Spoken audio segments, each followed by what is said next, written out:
everybody. Very nice to see you. Oh, wait a minute. Am I seeing you this morning? Well, I'm psychically seeing you this morning. Where am I this morning? This morning, I'm on an airplane. And that airplane has taken off from Vancouver and is headed across the Great Pacific into a land of mystery. I'm not sure which land we're going to end up first. Oh, yes, I am. We're going to go to Japan first and then go to China. So you're going to see 5 sessions. They'll be shorter, they'll be focused, and probably in the range of 15 to 20 minutes per session because you won't have the interchange that we normally interchange. But I encourage you to do the following things. I encourage you to take good notes because I will be checking. How is it I will be checking? Remember, there's 5 sessions. When we get back on April 12th, session number 6, I'll be here and you'll be there. And we'll talk about these previous 5, and then we'll compare it to the grand person of them all on April 12th, which is Black Hole, an incredible fermented tea. All right, so let's go ahead and start. Black tea. Let's get rid of the misnomers. Let's get everybody on the same page. This isn't your grandparents' black tea, English breakfast, bergamot, Earl Grey. No, that's not what this is. The Chinese have always called their fermented teas, whether it be pu'er, liu bao, or anhe, they've always called them black teas. Heicha. Now, in recent years, because they see that the Chinese language is so difficult for foreigners, and they're feeling very sorry that the language is so difficult, especially for European foreigners, that they've very kindly taken the word hei, H-E-I, which can only be translated as black, and they've called it dark. So now you see this term in English, dark teas. And it's all referring to fermented teas. Today, we're doing a Sinding Aura, which is a cake. And this cake comes from Linsang area. And so Linsang is in Yunnan. It's very, very well known and famous for 2 things. The first is Dianhong, that is Yunnan red, because Fengqing is within Linsang's control. The other, which we hear less about here in the West, is it's called the Pu'er Tea Warehouse. They produce 25% of the entire final product of pu'er tea, whether it be loose leaf or cake. And by the way, most of it's cake. There is some loose leaf though. By far and away more than any other place. And yet, if you ask Westerners, well, oh, you love black tea. Oh, this is good. And you know it's fermented tea. Where are you getting yours from? Oh, I get mine from, and then they name a mountaintop, or I get mine from near Burma. You almost never hear anybody say, yeah, mine comes from Linsang. You know Linsang Grove? You don't hear that because they don't know it. But you know it because you're the all-stars, the 1%. So we have a lot to cover over 5 sessions. So I'm going to start the processing methodology quickly right now so that you get a picture. And that picture should be as follows. You have, in this case, ancient tea trees. But if you're growing plantation tea or market tea, you can also be working with that. You pick, right? You pick a bud and you pick 3 or 4 leaves because you want yield. By the way, Linsong is the Linsong region. So if somebody really does know what they're talking about and they nod their head, oh, you really know Linsong. Geez, I forgot. Do they have medium size or huge leaves? Oh, you'll nail them right away because they're trying to trick you. They think that by phrasing the question like that, you're going to fall for, oh, they have large leaves. No, they don't. They do not. They have small and medium sized leaves, by and large.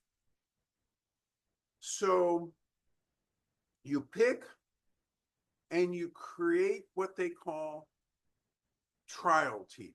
Trial tea, that's not very good. 70%, that's the term I use. 70% finished tea. Actually, that's a terrible term too. Let's use what they really produce. They get it all the way to the final step of raw black. And then there's a fork in the road where they can decide, should we, do we dare make this fully fermented? Or should we work with raw black? Now we're gonna talk about a lot of thought processes regarding this. So don't worry because we're going a little fast, but I'm going to return to this fork in the road because there's this huge impression in the tea world that only certain types of teas are really worth buying. And there is a disproportionate number who believe that raw black is all that's worth buying.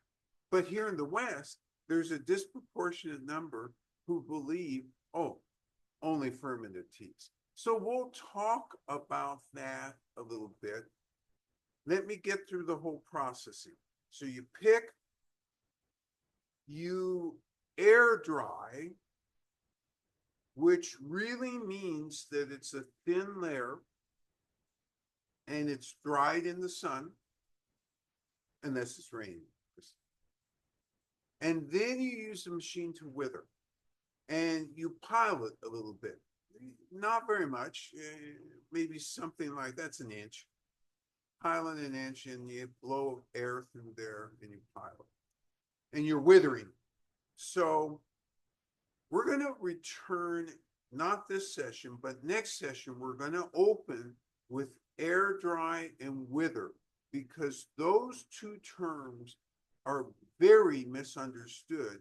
And even in Yunnan, where they're doing these two things, except where they're not. We're going to talk about what the issues are with that. But that is if you're doing it traditionally. We're good so far. Air dry, wither. We got to reduce the possibility of oxidation. So what do you have to do? We have to apply heat. What's the difference between this and green tea? You apply heat for a shorter amount of time, less hot, but you're still well over 150 degrees, so you're killing, you're denaturing the enzyme, the oxidation enzyme. Are you completely killing all those microorganisms from the forest? Or if you're using market tea, from the plantation? And the answer is no, because that's why you use a lesser temperature and a shorter amount of time. You're causing those microorganisms to go into homeostasis. Okay? I knew I could get a big word in here really quickly. You know, the boss said, you only have 10 minutes this morning. Try to not have history. Try not to have a bunch of big words. I still snuck one in there. Homeostasis, it goes to sleep. And after that process, it's rolled. And if they're doing it by hand, anywhere from 45 minutes to an hour and a half. If it's a machine, it depends on how the machine is calibrated.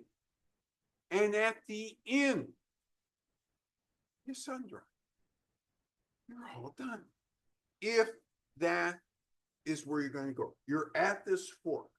And this fork, your decision is, hey, I love raw black. I'm going to cake this or make it into a cake, or I'm going to keep it loose leaf. That's the last decision you have to make. That's the last big decision. Of course, you sort and make sure it's uniform and do all that stuff, but you all knew that. Or you go down this other road that we're going to be talking about for the next 6 sessions. And this other road is to fully ferment. And you fully ferment using a composting methodology. So what that is real easy. Well, it's easy to talk about, hard to do skillfully. But the easy part to talk about is essentially you take leftover either tea water, and I have to redefine this. Let's pretend I didn't say tea water. Let's say runoff water from a previous batch. So what you have is a starter in that runoff water, right? Or in a previous batch, most of the time, there are these nodules that develop at the bottom of the pile, and those can be used as starters. So you need a good starter if you're trying to make good fully fermented. If you don't care what the end result is, you just pull some colony, throw it on there, and that's what you use to ferment. Everybody knows sourdough bread. Keep using that good starter. Keep saving, keep building, keep using. Century after century, you get great sourdough bread. It's no different with pour, with the fully fermented.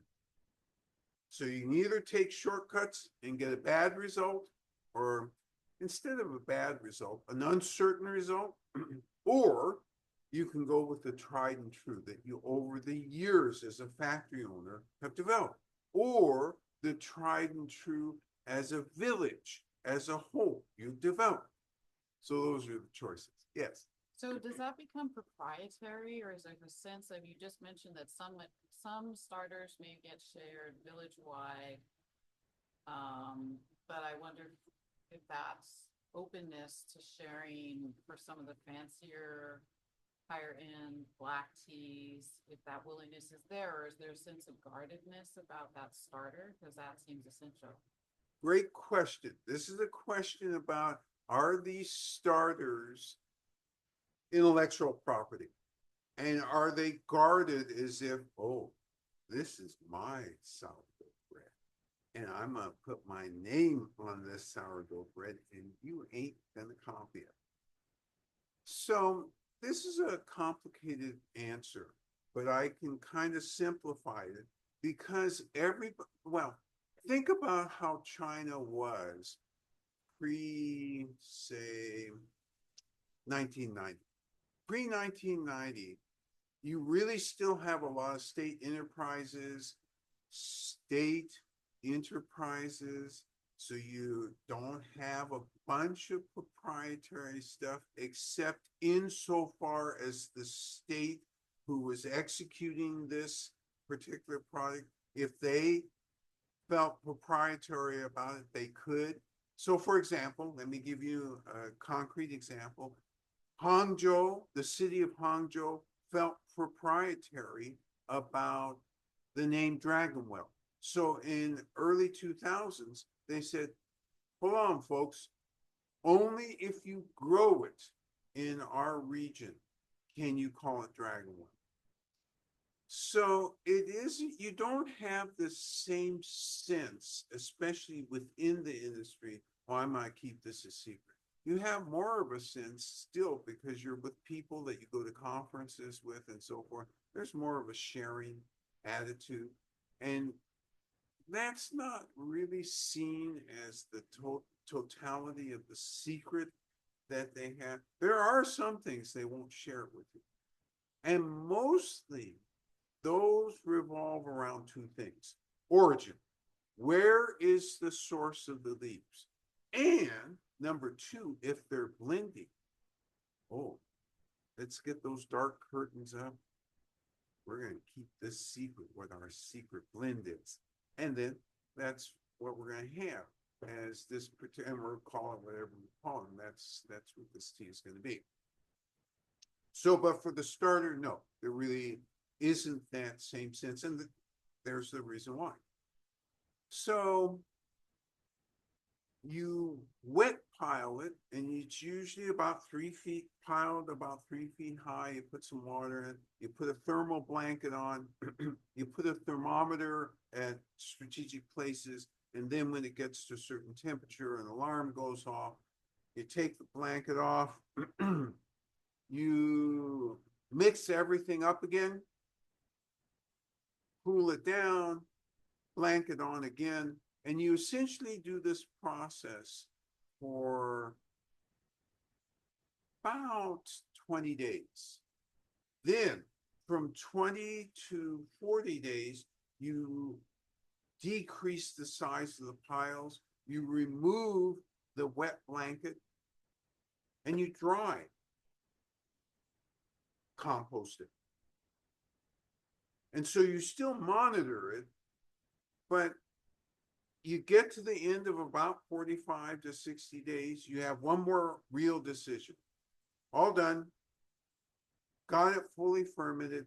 What am I going to do? Am I going to cake it, ascending aura as a cake, or am I going to leave it loose leaf? If I'm going to leave it loose leaf, then I still have to keep fermenting for a little bit more, and I'm going to store that for X number of days or a month or two on the bottom shelf in a room full of cakes.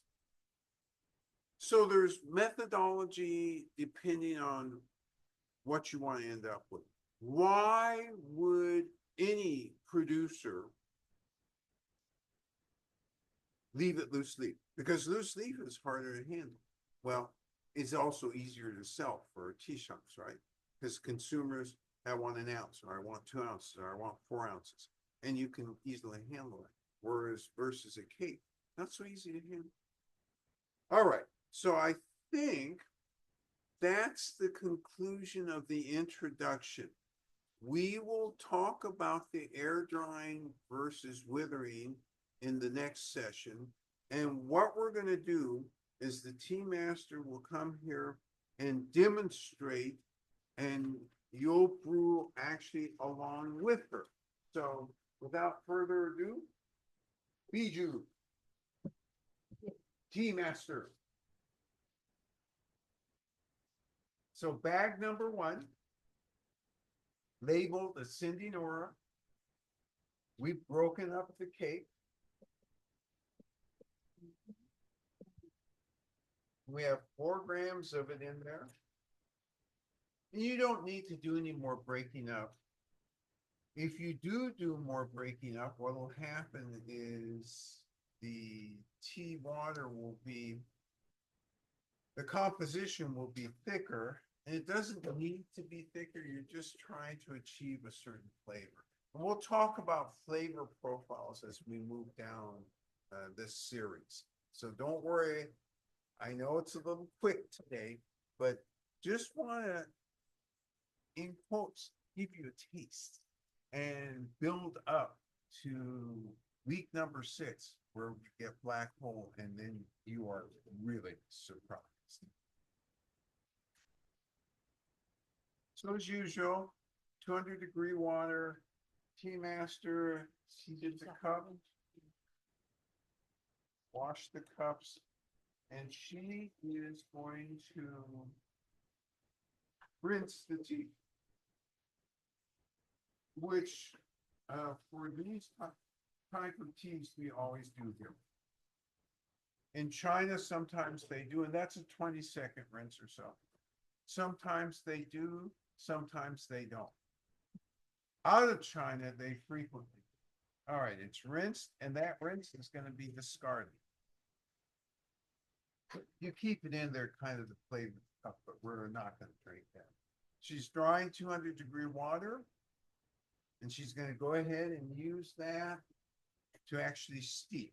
And this gets easily 3 steepings for 4 grams. If you don't mind a slightly lighter flavor on the fourth cup, it's still good. You can get a fourth steepy if you want.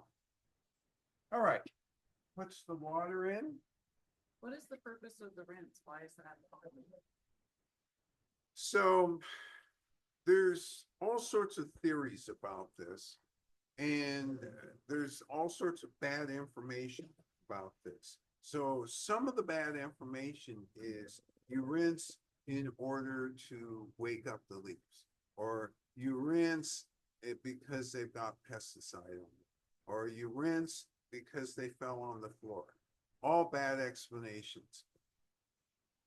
You rinse in the West because the British studied this tea and said, well, given that the way it's made, there's a possibility that an unknown microbe could sneak into this tea. Therefore, if you rinse 200-degree water for 20 to 30 seconds, you're safe from all of that. And so that became in the Western mind, what you should do. And so I don't want to go against tradition here, but truth be told, when we're sitting in China, they're not rinsing, and we're drinking, and so far, zero problem, and I wouldn't expect a problem, because from a Chinese traditional medicine point of view, this tea is absolutely fabulous for microbiota, for settling your stomach if you've eaten too much fatty food. Turns out in many of the poors, they have trace amounts of lovastatin, and that's naturally occurring. So it's just really interesting. So you have a Western perspective, you have a Chinese perspective, and here you have the Sophie's perspective to try and bridge both ideas. And that's why we rinse. And we wouldn't tell you not to rinse. But like I said, when we're in China, they're not rinsing. And they're certainly not rinsing consistently unless they're drinking market tea. If they're drinking market tea, that's a whole different situation, because you just don't know the source of market tea. But when you're dealing with ancient tree, in some ways, it breaks my heart to rinse, because, that's part and parcel of something that's really precious that you're rinsing away. So with market tea, like I said, since you weren't there and you don't know how it's treated in the fields, yeah, you should rinse. But with our stuff, ancient tree, up to you. That timer was a 3-minute steep.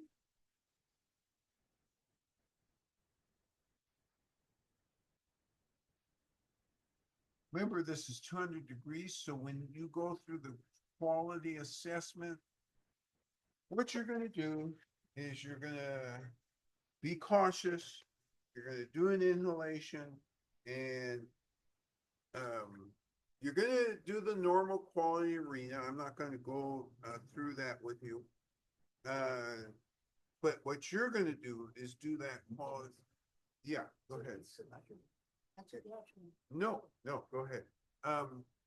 What you're going to do is take good notes, and then we'll talk about this if you have any questions when we come back.